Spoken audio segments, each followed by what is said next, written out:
Yeah, I was at a hello everyone. Hi, everybody. Into our side conversation. I was at a conference with NT Wright where I was obviously just attending, and he was speaking. And I followed him down the stairs. Yeah. And like his wisdom just emanated through his bald head. It was amazing. Yeah. But actually, my favorite part was you got wiser through osmosis. Yeah, I did, yeah. Nice. But my favorite part was actually like that he. I heard him at the conference, and he was deep and he's intellectual. And then I heard him speak to like 4,000 people at this local church on an evening, which was just packed. And he just got up and he just tore it up. Like, I mean, just like same like demeanor, same whatever. But just like you watching all these just everyday followers of Jesus just totally having their lives revolutionized by this guy's ability to describe the way of Jesus. It was so good. I was just like, yeah, and then the conference I went to, he took questions afterwards. We'll get to the podcast in a minute. Don't worry. We know you're there. We're talking about NT Wright. Speak to you. The worst part is this is pre-recorded, so we could have cut all this stuff. You're the one who said I'm going live. Well, I just wanted to not think about it anymore. There's like a button there, and I felt all this pressure to hit live, and so I just did. And anyway, so he took questions afterwards, and there was this guy who was just like really belligerent, and like had all these like hard questions for him and stuff. He got up and asked one of those like really long leading questions, and just the poise and grace with which he responded and like empathized with the guy and his question. It was just so beautiful and wise and pastoral. I don't know. It was just really good. Anyway. He really is a blessing to the church. Speaking of blessing. I see what you did there. Oh man, that was the good job. The hardest segue ever. Really? We are going to talk about, you preached this Sunday. Thank you. Yeah, I did. Delight. I did nothing. I just actually turned up. There was actually a prayer time at the end for those of you that don't do Sundays with us. And someone came up to me and said, should I come to you for the prayer time? I'm like, I'm not actually even doing that today. But then there was a bottleneck, so I just jumped in and got to. Turns out Alex knows how to pray. Turns out. Good job. Something I was able to do. I had one lady come up to me 10 or 15 minutes after the service closed and ran up to me and said, can I still get a blessing? I was watching online. That's amazing. And saw that you guys were doing this blessing. And so I quick brushed my hair and hopped in the car and drove in. That's amazing. There might be some people on the way still. You know. Yeah. Just knocking on the door. Day journey. It's just, They're like, she's like, can you bless? And I was like, well, I can hunt that down. Full disclosure, we are recording this on Tuesday. Yeah. Not on Thursday. It's not live because it's not live. You're going on vacation. It turns out Indeed. pastors take vacations too. I take a fair amount of vacation, and I feel like I've started to turn the culture of South to take more vacation. Yeah. It's good. It's good. It's like, healthy for us. Yeah. It is. Yeah. That's good. And part of the problem is obviously you can't really go to England for a weekend. It's tough to do. I've tried it. I went for 4 days once. It was a brutal turnaround. Oh, I bet.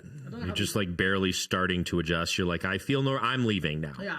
I don't know how these people do that, but like you're always like in different countries. They're just constantly. Well, like, so I have a multiple removed family member, distant family member who did that a lot, traveled the country or around the world and was like high up executive in this business. And he's like, oh, the only way is first class. Like, he's like, I keep the same, like pretty close to the same sleep schedule.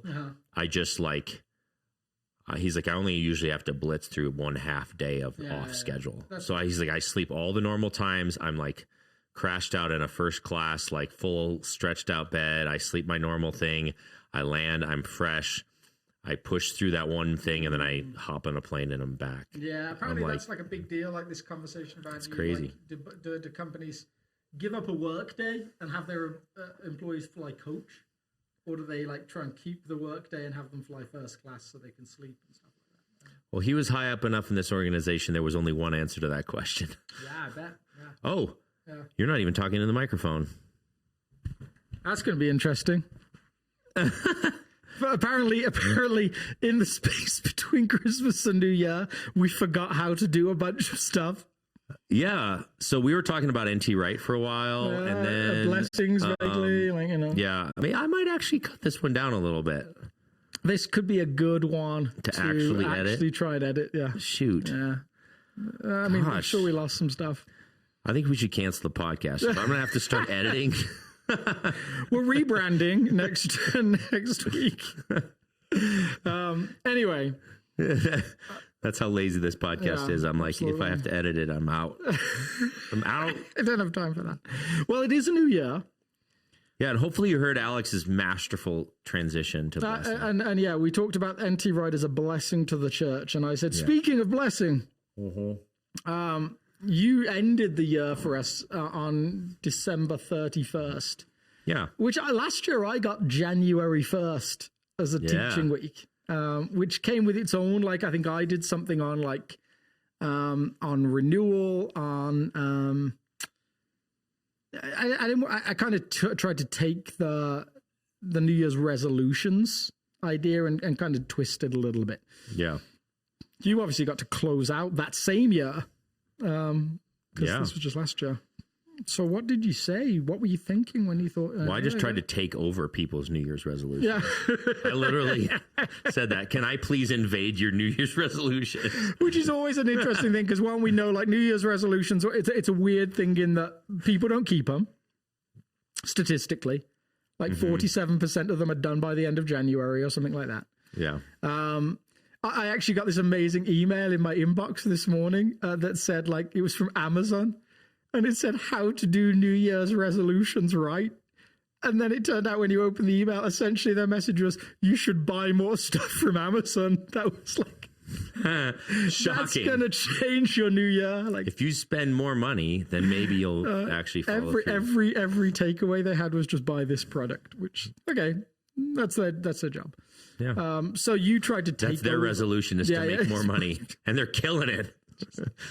Which is so funny, because I watched a little clip of Jeff Bezos back when he had the hairline, like, you know, the kind of like the horseshoe pattern baldness thing, on Letterman, I think it was, and he was talking about, like, you know, you're a company that doesn't make money. He's like, yeah, that's our plan until we make money, and then we're going to make loads of it. And he was spot on. Except for their shipping business still doesn't make money. Well, it can't, can it?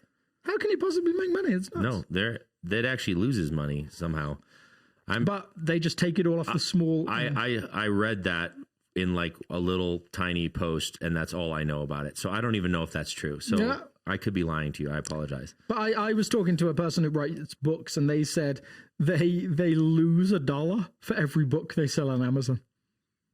Like, literally, it costs them $1 to sell a book on Amazon, which is just that's bizarre. So clearly a whole bunch of stuff going on there, but that's not why we're talking about that. So you took over New People's Resolutions. How did you do that?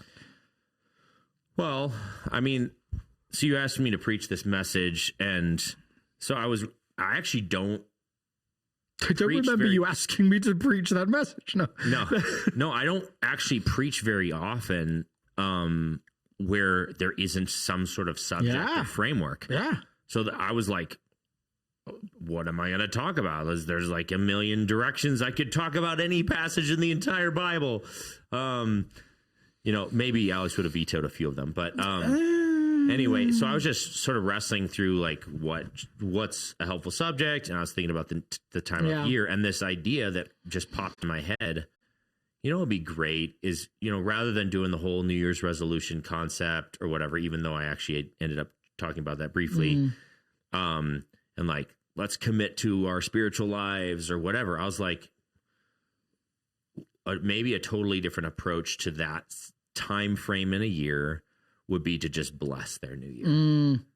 Just like extend a blessing to them and make people enter the new year not necessarily trying to muster some sort of willpower to achieve something in the new year, but instead request or and plead to God, invoke God's goodness for their year. So ask God to essentially do their New Year's resolution in one way, shape, or form.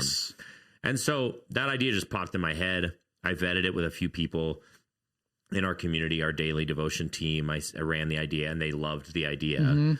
And so that's what I just rolled with. It was this is the very spiritual method that we use here for choosing subjects. Anyway, so, and then, because I'd done some very cursory study on the subject of blessing, and this idea that stuck with me in that cursory study was the idea of performative speech.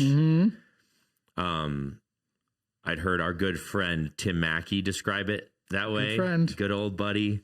Yeah. Describe blessing as performative speech. And so I didn't know much about that. So I just did a little study on what performative speech was. And performative speech, essentially, if you weren't there on Sunday, it's this, there's multiple times in linguistics where the things that is spoken is actually creating a new reality or stating a new state of being comes into reality after that what is spoken. For example, I hereby pronounce you husband and wife. It's performative speech.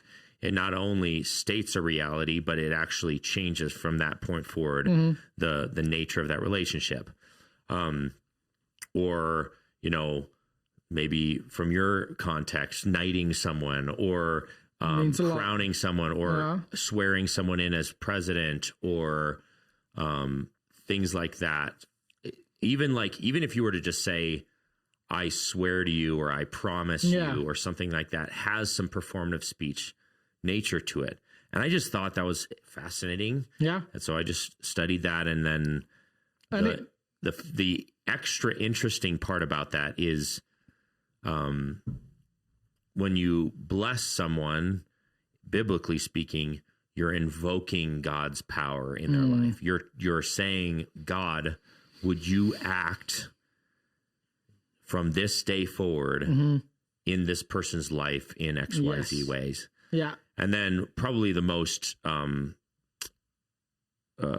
iconic example of that is the Numbers passage where God actually teaches the priests how to bless the people. Yeah. And so that's where the text that I kind of stuck with. Which is the blessing that I say because it was, I think, something, I don't think it's something we did before.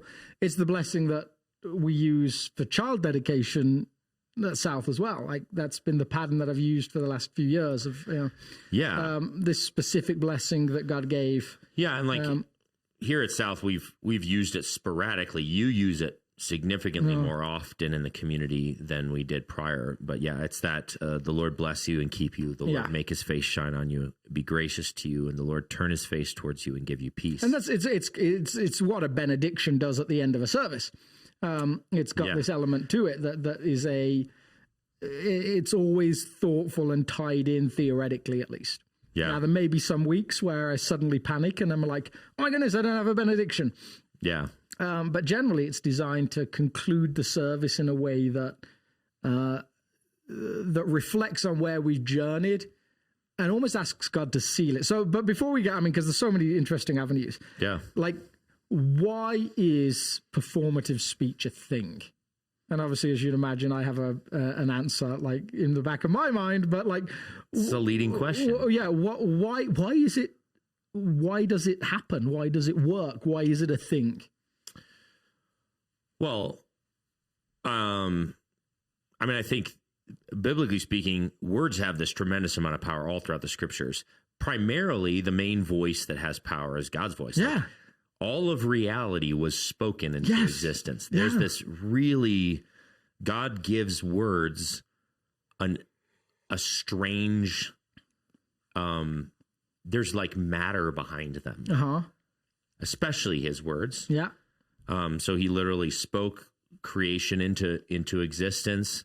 And then the New Testament describes Jesus as the Word, and like the scriptures are words, and all of these things, like words actually have way more substance to them than we often think. And so in a similar vein, this is just in that same stream that words have power.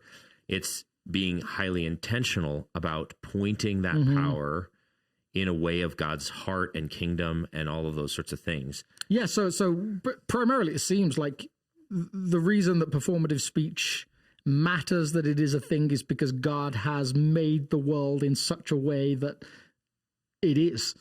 That's how he created it. That's now something that he does through us, both for good and for bad, it seems. Absolutely. Like we focused on the good part, you focused on the good part this week, but equally words can create, whether you'd call it like a curse, whether you'd call it like a negative association, a mindset, all of those different things. Well, I thought about getting into that because almost most of the time in Genesis, when it talks about blessing, it immediately talks about cursing. And so I was like, do I have time to get into this complexity of what does it mean to have curse and all that stuff? And I was like, I have no time to deal with what is blessing, especially and when you wanted to take 20 minutes to pray for people, which was a gift to the community. Yeah, so that was my main goal was actually nothing to do with me speaking. It had mostly to do with the time of prayer where we got to pray over every person in the congregation, a blessing into the new year, which was pretty much just this prayer plus additional words that the different prayer teams members wanted to pray. But that was the real target. The highlight of the service was supposed to be that. And I only wanted to say enough to help people realize the significance of that moment. So I was like, if I get into blessing and cursing, and I feel like I was just going to muddy the waters of that. No, that makes sense. Yeah, so. But it's you see like you see all over the world, I would imagine, but especially in the Western countries, like the way that we use language about children, the way we use it about friends, with about people we're in relationship with, the way that it does something to that person in a positive or negative way. So I've met so many people that are actually pretty clever that think they're stupid because they were told they were stupid. So many attractive people that think they're ugly because they were told they were ugly, and it's done something. It almost seems like it has this ability to create a whole negative world inside a person. Yep. Just like positive words can create a whole positive world inside a person. Yeah, exactly. And it's the one thing that we mirror our creator in a way that animals just never can. Their speech doesn't do the same sort of thing. Absolutely.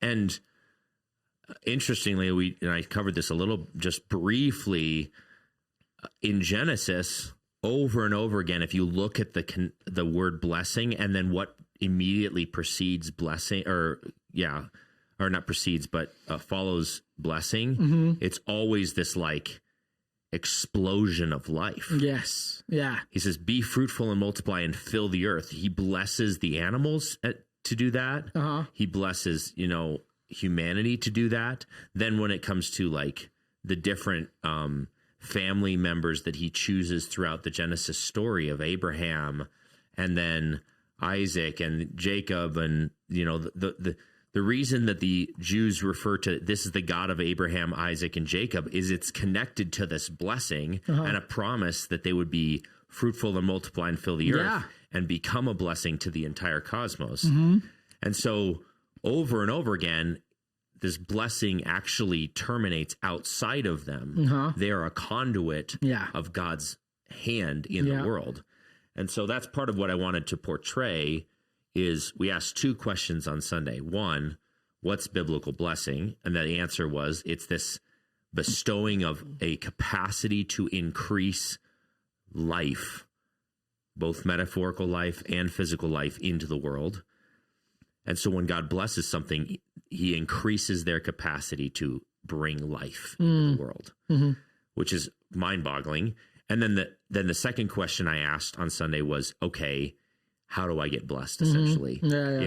If that's what blessing is, how can I step into that stream? Yes. And I think the main answer to that question that I gave on Sunday was that you have to recognize that blessing is not meant to terminate at you. It's actually, you're meant to be a conduit of blessing to others. There were rivers, we're not stagnant pools, all these kinds of illustrations that we use, that and that God delights in using people and blessing people who extend that blessing to others. And so, ironically, even though we blessed all the people in the congregation on Sunday, the people who were probably most blessed was the prayer team. In that moment, because I'd sent them a note asking them to pray through this a week in advance and ask God to fill them and prepare them to bless. Beautiful. And then they were able to speak words of life and hope hopefully power into the congregation.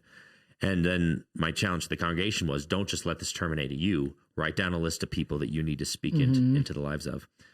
So that's where we went Sunday. It's beautiful. And I felt like I was privileged growing up. Like my mom is that person that she'll just drive around blessing things. That's just her personality. She'll pray for people. She'll just pray blessing on them.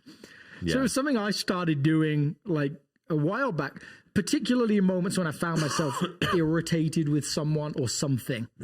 Something felt like it, just got to me. I'd just make this decision that I was just going to pray God's blessing on the thing or the person. Awesome.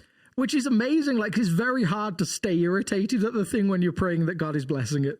Yeah. Like, to do it emotionally, like in a genuine place of emotion. You tend to have to get over your angst or your sense of like irritation pretty quickly. And then you kind of like, well, I kind of want them to be blessed because I prayed for them to be blessed. Like, you kind of like, it's a weird thing, but that's awesome. But I think for lots of people, this was new language. Like, no one had really thought, or lots of people I think would say they hadn't really thought about their ability to do this for people. But it really is like, as we said earlier, it's like recovering that piece of the Imago Dei. Yeah. And I love, so to help people get a picture of what a blessing looks like, you used an illustration that I thought was delightful. Yeah. Partly because of the emotion you seem to have in it as well. Which is funny. Like, yeah. So I talked about Toy Story 3 when Andy gives his toys away to another child. But in addition to giving his toys, blessing this little girl with these toys, he sort of speaks truth about each of the toys to her. And basically, you can imagine, since these are sentient toys, right? Yeah. You can imagine these toys hearing his voice speak over them. Yeah. Which is just this beautiful thought, which got me super emotional, because I think of like when you've had people who like look you in the eyes and speak a beautiful or call out something good in you, or a potential they see in you. Yeah. It's one of the most profound things a human being can do for another human being. And so I think the early part of the message, the risk you run is you have this like very ethereal concept of performative speech. I'm creating new realities. That's very spatial. And this illustration was designed to say, no, this is like really practical stuff. Like, find someone, see some of the kingdom of God or the heart of God in that person, and then say it out loud to them. You actually have this ability to like multiply that attribute in another person's life. It's a really profound thing. So I want to pull a thread that you mentioned that because it's an interesting, like, you said speak truth to them, but it's an interesting kind of truth, isn't it? So when God says, let there be life, or let there be light, there is no light right now. And he speaks and then there is. When he says, let there be fish, there are no fish right now. And then he speaks and there are.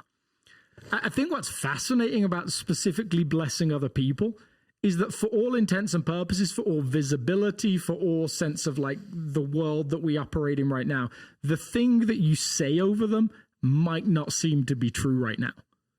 Like to me, blessing and prophecy, which we often misunderstand, I think, in the 21st century as well, they kind of go hand in hand, because sometimes when you bless someone, you're speaking into being something that isn't visible right now. In some ways, it's more true than what is the state of affairs now.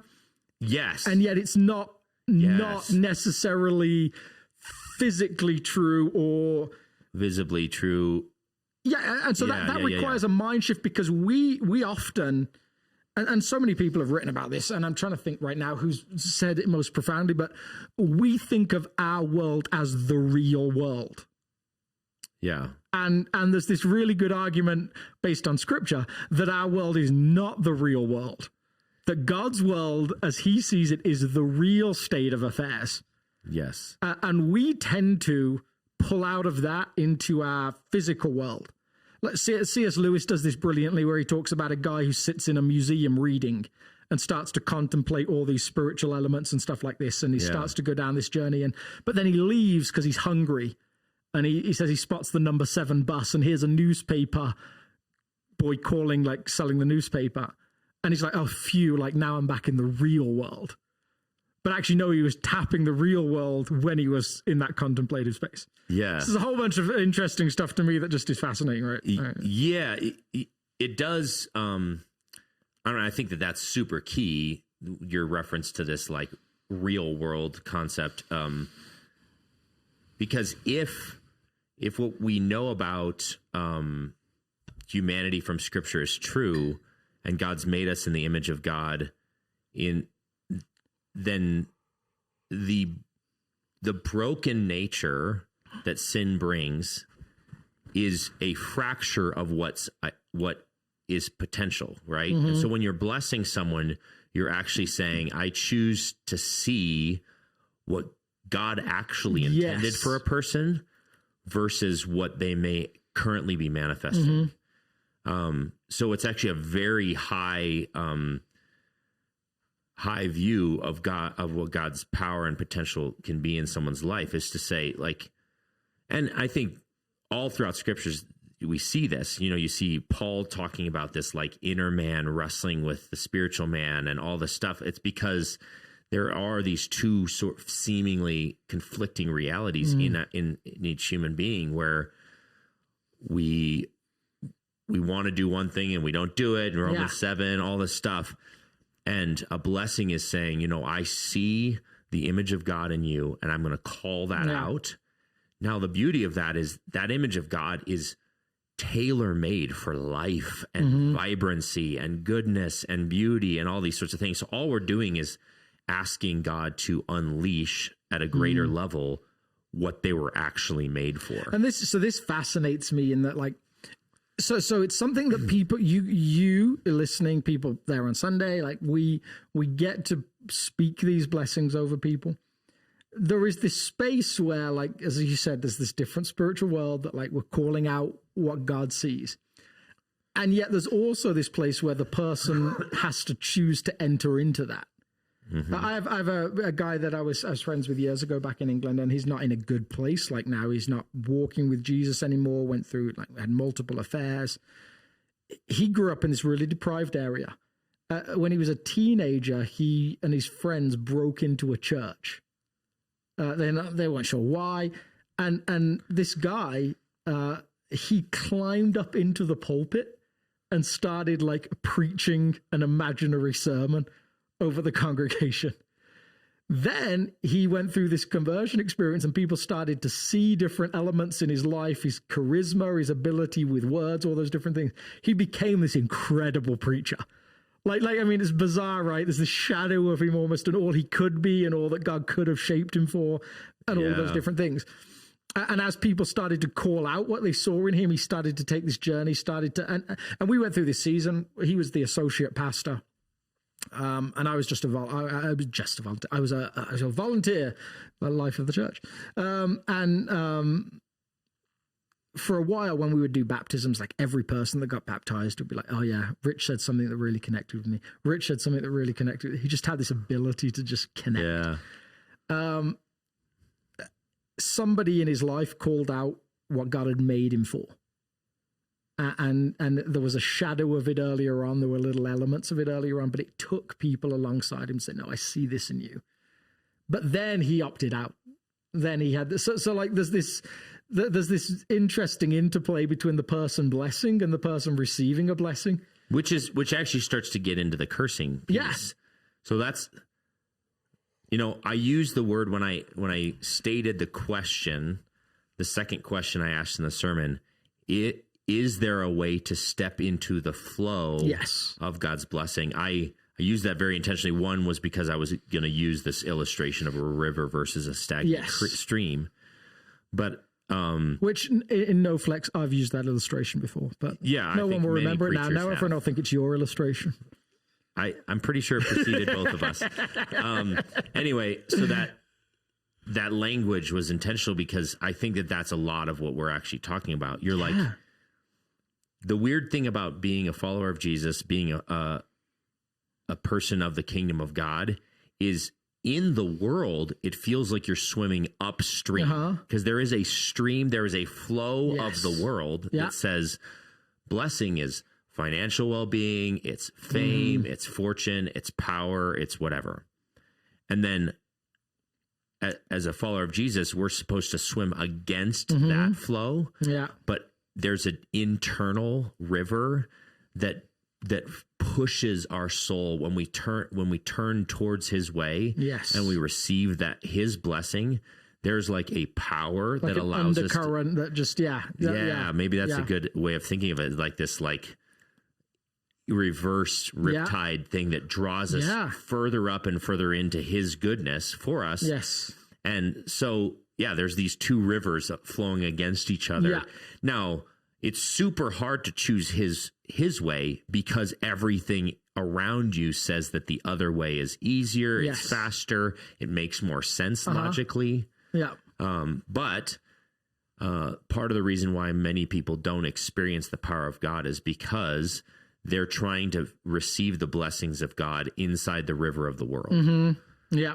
And I think that's so fascinating in terms of how we see life following Jesus.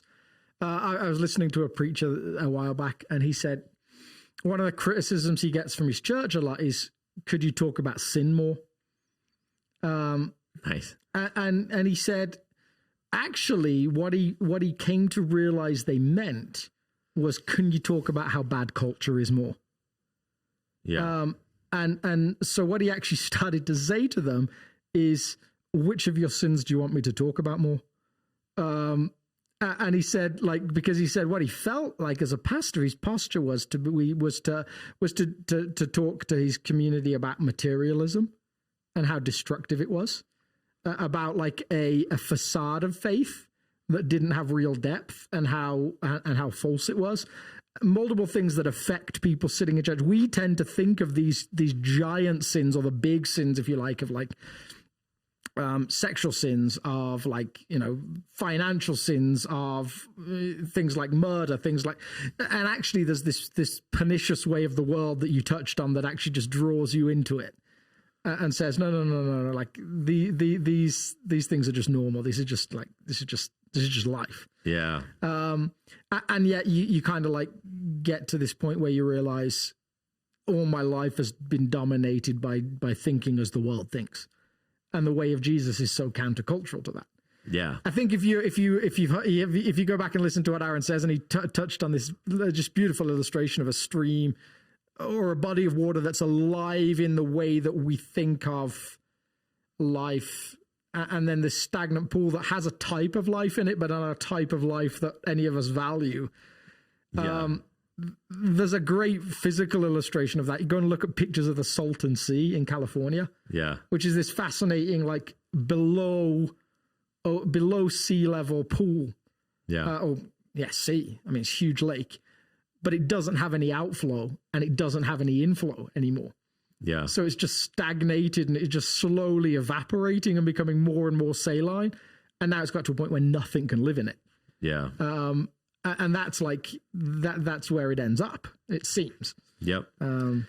Yeah. So one of the things that was interesting, as I was prepping, again, another thing I was like, I don't have time to deal with this, but I thought about extending this invitation to come and receive a blessing with a warning.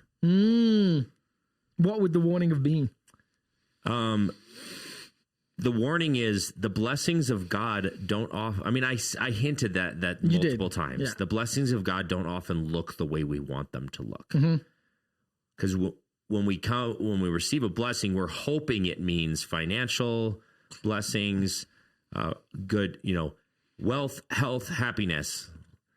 Now, it might actually include some of those elements on occasion. Like God does choose to make some of his followers wealthy for his kingdom and stuff, various different things, whatever. But he's more interested in, I had multiple ways I tried to phrase it on my prep time, and it just didn't make the cut with time. But he's more interested in expanding actual life, not what we perceive to be life. Which occasionally, ironically, means a sort of death. It means a death to the things of the world. It means a death to evil in our lives. It means a death to certain broken pieces. So if all we want is comfort, laziness, sit around and veg out without any financial worry in the world, then don't ask for the blessings of God. It could go horribly wrong for you. If that's your only agenda in life, then do not be blessed by God, because he's actually more interested in having this vibrancy of life. That means maybe taking risks. That means giving something away. That means experiencing relationships that are maybe hard, but also more beautiful than you could possibly imagine. It means leaning into your own brokenness and finally finding freedom from that thing that you don't want to let go of right now. It means, so the warning label is like, beware of the blessings of God, because it might actually rip a hole in your life. Yeah. Well, and you touched on this so beautifully, like the pattern of blessing in the scriptures always seems to be blessed to be a blessing. And that actually anything, even if the blessing does turn out to be the things that you think it might ideally be, well, actually that just makes you a steward of those things that you've been given, which has its own hardship as well. So supposing the blessing of God turns out for you to be financial blessing, then you're called to hold that as a steward and not an owner. And you're called to give of that freely in the way that God gives of his resources freely. And sometimes that's as hard as not having it in the first place. And actually, like, there's so many things, but I think there's a wiring in us to say, if I get the blessing of God, life will become easy. That's the goal. Like, that's the, then I won't have to think about this. Then I won't have to worry about this. And it's actually, it's just a different kind of worry. Or a different kind of responsibility. I don't even know if I call it worry. It's shalom. It's life won't become easy. Worry's but it a bad will become word. Good. Yes, exactly. And by good, I also have to redefine it. So, I said this statement briefly in the message where I said, the scriptures are not opposed to blessing. They want to redefine what blessing means, but unequivocally, the scriptures are pro-blessing. It's all over. You can't escape it. The motivation for everything, God is not naive in how humans are designed. He made us. He knows that we're driven by different things. He knows how the will works. He understands all of that stuff. And so constantly his invitation for obedience is an invitation into the blessed life, the good life. The Sermon on the Mount is Jesus' magnum opus sermon on how to access the good life. It's been the series that we've been in, and on and on and on and on. But it also has the Beatitudes that you talked us through, and we both spent time that radically redefine what blessing is. Exactly. So the problem is not whether we should desire blessings, like the C.S. Lewis quote I made, or should want the good life. What the scriptures are constantly trying to do is say, yes, absolutely. Let me redefine blessing. So I think in an interesting way, and I don't want to put words in your mouth, but the way that we both have read the Sermon on the Mount or the Beatitudes has been Jesus' surprising account of who is blessed. And really the summary seems to be surprising people are blessed. Blessed because of life in the kingdom, not because of all of the things that a first century Jewish person would say meant you were blessed. In some ways, when you do something for a church, like a time of blessing, are you as much blessing them as actually leading them to see that they are already blessed? That's a great question. I ask a really it just good question. because Jesus doesn't seem to say, I bless you, poor people. He seems to say, you're already blessed. You're already blessed because of life in the kingdom. But there is a shift that he's desiring in them, which is the perspective shift. And so I think well, he says it's essentially you have access to blessing in the kingdom. If you step into this kingdom life, you are blessed because of that kingdom life. Yes. So because what occurs to me is for so many people, what I think Sunday did for them was it changed their understanding of whether they were blessed or not. that they now feel able to go into life believing that God is blessing them and enabling them to bless others. Perhaps they already were.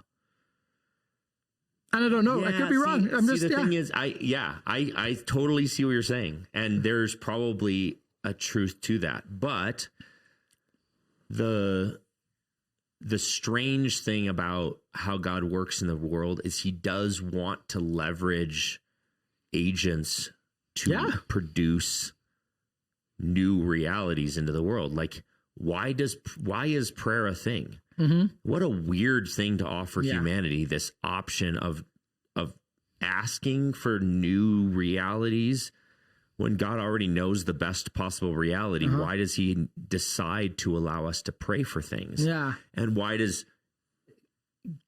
can Moses or Abraham change God's mind?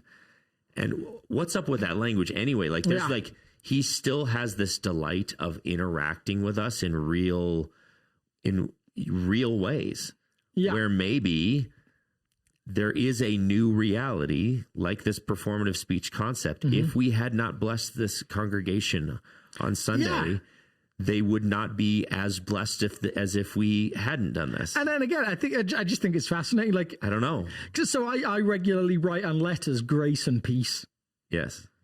Do I believe that the person has not received grace?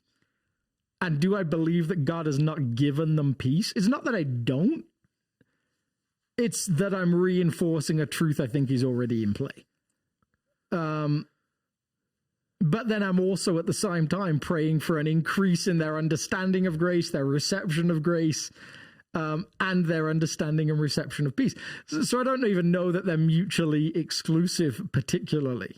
Yeah. I think for some people, Sunday would awaken them to the sense of blessing in their life. And at the same time, it can be a change of circumstances as well. I think the whole thing to me is just fascinating. Which is, there's obviously going to be mysteries when it comes to some of these things. Like, why does prayer work? Yeah. Given us the sovereignty of God. Especially when you're praying, your will be done. Absolutely. All of these sorts of things. But we can't deny, if you read the scriptures, you can't deny that God invites humanity into this dialogue with him in a weird, mysterious way. Yeah. To shape reality in some way. So if you want, we're not deterministic here at South in that sense, where every single thing is pre-written in that sense. Yeah. So if you want some narratives to read, if you're listening and you're like, I'd love to just read more on this, that will mess with you a little bit. And I love it when scripture does this. Like, you can read the narrative of Abraham and Melchizedek. Like, that's a fascinating one in Genesis, because Abraham gives to Melchizedek and Melchizedek blesses him in return. Yep. Even though Abraham has already been blessed by God. There's the narrative of Esau and Jacob. Jacob ends up stealing Esau's blessing through deception, and yet the blessing still counts. And Isaac, his father, says, "There's nothing I can do." Like, he's already got it. Like, I can't take it back. I can't throw a flag on that. Yeah. Or Moses pleading for the people when God wants to take him out because they've been so sinful, and then Moses like, "No, you can't do that because what will the other nations think?" Yeah. And God's like, "You're right." Yeah. Wait, what? Yeah. Like, totally, Moses changed his mind, and yeah. there's this, God repents. All throughout the Old Testament, he repents. Yeah. Meaning he changes his direction of action based upon the prayer and interceding of a human being. Mm-hmm. Okay. Yeah. What do you do with, like, I had a professor who used to say, like, put that in your theological pipe and smoke it, you know? Because it's like, it just messes with you, right? But for some reason, I'd say it actually speaks more to his power. The fact that he's comfortable interacting with broken humanity in that way says how unbelievably in control he is. He's like, all right, we'll play that game. Yeah. I'm going to listen to that prayer and do something with it. And I'm completely confident that the agenda is right on time. Yes, absolutely. Yeah. Like how unbelievably powerful do you have to be where you're like not scared by the prayers of your people? Yeah, which could be for almost anything. Exactly. Yeah. Huh. Oh, fascinating. Anything else that you want to share on blessing? What I don't have any time perception now. We have 45 minutes. We're good. We're good. I don't think so. Because you cut a lot. I know there was a lot of cut. Yeah, I mean, there was like this image. The word blessing is fascinating. It actually just means to kneel down. Yes, and it's also the name of my parents' house, as I mentioned. Perfect. Barakah. Barakah is just it means to kneel down, and so it has a couple different meanings throughout the scriptures. Predominantly in the book of Genesis, which I described as sort of like this concentrate, theological concentrate for the rest of the scriptures. It's this sort of this word picture of God stooping down to his creation.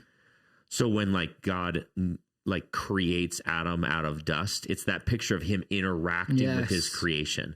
Like step in, interact with your created order, kneel down, get your hands dirty. God. That's sort of this image. So what is that? Yeah, and that's got a beautiful takeaway for us as we do that same thing, right? Like, exactly.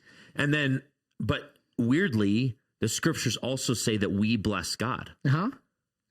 And in those contexts, it's this stooping down in worship and humility. So it's the same. It's just kneel down, but it's kneel down in reverence and adoration. Yes. We don't like stoop down to God and like interact with him in the same way, but we stoop down in reverence and that sort of thing. I think what's so interesting in that, I think I've probably told this story before, but a long, long time ago.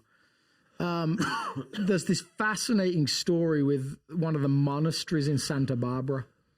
They had this beautiful like mountaintop monastery that they'd used for a couple of 100 years, and it overlooked the ocean, like, way up above the city. And it burnt down, it caught fire. And so during that time, while it was being repaired, the monks had to move down to the city, like in amongst the traffic, in amongst the noise of kids going to school, all of those different things. And as the insurance claims processing and they're figuring out how to rebuild, unanimously these monks come to this conclusion: we're called to stay down here in the city, not go back up to our retreat. Yeah. And their concept was, we are coming down to bless people. And this reverse, like counterintuitive nature of God's kingdom again, where they realized they were most blessed by the people that they were trying to bless. And I think as people take your message to heart, as they start praying blessing and thinking about how God can use them to bless people in their lives, as they experience more of God's blessing, not in a prosperity way, as you said, but in this sense of like just the nature of the kingdom of God. That seems to reverberate back. I remember personally this time I was in Haiti, in this impoverished area, which is a lot of Haiti, and we're playing soccer in this room. Like the room's big enough for 50 maybe, and there's like 100 of us playing soccer in this room. It's just jam packed. Like as soon as you get the ball, you got like 10 Haitian kids like on top of you. And I remember like in amongst the dirt on the floor and the sweat in my eyes and the smell even, I remember thinking, I don't know if I've been in a place as infused with God's presence as this place is right now in a long time. Yeah. I went to work with a group of people and found God blessing me in the midst of my attempt to be a blessing. And so I think the beautiful nature of what you're talking about is like a domino effect. You start moving some dominoes, and suddenly it reverberates, it moves, and it. Yeah. Well, I guess the main takeaway that I want you to remember from Sunday, or if you didn't hear Sunday, is to take seriously the power that you have to bring the goodness of God into the lives of others with your words.